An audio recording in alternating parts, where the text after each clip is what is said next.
ये मागरे बेकर्स है और गिरजा रोड के ऊपर है और आप देख रहे हो कि कितनी बड़ी दुकान है, लेकिन इसका बोर्ड जो है वो गैर कानूनी लगा हुआ है। इस बोर्ड को हटाने के लिए पहले वार्निंग दी गई थी, लेकिन ये बोर्ड नहीं हटाया गया।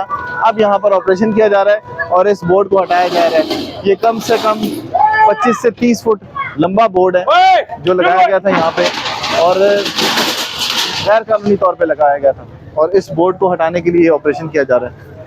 ऊपर जो जगह है उसके ऊपर ये गैर कानूनी तरीके से लगाया गया था, जिसे ख़त्म किया जा रहा है। तो ये आप देख रहे होंगे कि अगर आप में से किसी ताजर ने या किसी दुकानदार ने या किसी बेकरी वाले ने, किसी होटल वाले ने इस तरह का बोर्ड अगर लगाया हुआ है तो ये भी ख़त्म कर दें, क्योंकि पैरा की तरफ से अगर ऑपरेशन होगा तो इस तरह का नुकसान आपका हो सकता है। ये बोर्ड भी गैर कानूनी तरीके से लगाए हुए हैं।